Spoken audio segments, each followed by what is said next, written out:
So I'm going to read you a story. This is from Khenpo Sherab Zangpo, a Tibetan master, from this book called The Path, A Guide to Happiness. It's a lovely book. I've read to you from this before, but I've never read you this story. And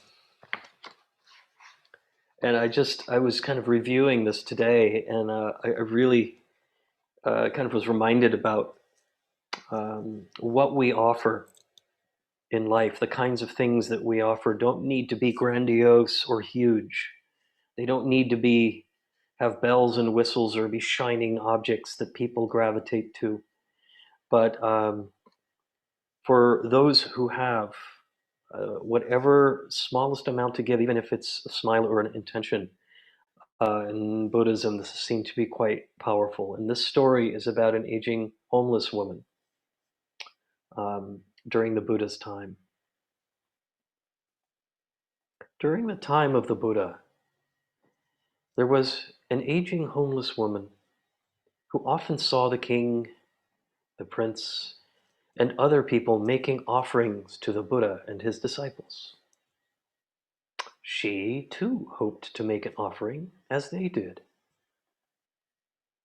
One day, she received a copper coin after having begged for the entire day. She wanted to buy some offering oil with the coin, but found that she could not afford to buy the oil for even a single oil lamp. Out of mercy, the oil vendor gave her some oil for free. Joyfully, she went to a temple and thus made a light offering. While doing so, she also made a wish. I have nothing other than lighting this lamp to offer. But by the merit of this offering, I hope to attain wisdom one day. When that day comes, may I have the ability to help all sentient beings, to dispel the darkness in their minds and guide them to enlightenment. That night, all but one lamp went out. The lamp that remained burning until daybreak was the one offered by the homeless woman. Not only was the oil in the lamp not reduced, but the wick also stayed new. Maudgalyayana, who possessed the greatest supernatural powers among all of the Buddhist disciples, came to take care of the offering lamps at daybreak. He wanted to extinguish the lamp so that he could light it again when the Buddha gave teachings at night. But however hard he tried, he could not extinguish this one lamp.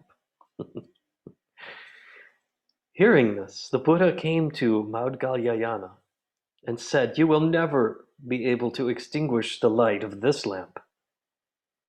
Even if you poured over it all the water from the world's oceans, rivers, and lakes, it would continue burning simply because it was offered with an utmost pure intent, the aspiration for the ultimate liberation of all beings." At that moment, the woman arrived, and the Buddha prophesied that she would one day reach supreme Buddhahood under a name meaning the lamp Buddha. Evidently, with pure motivation, even the smallest offering can accumulate extraordinary merit. And doing so brings us inconceivable merit that we may share with other beings too.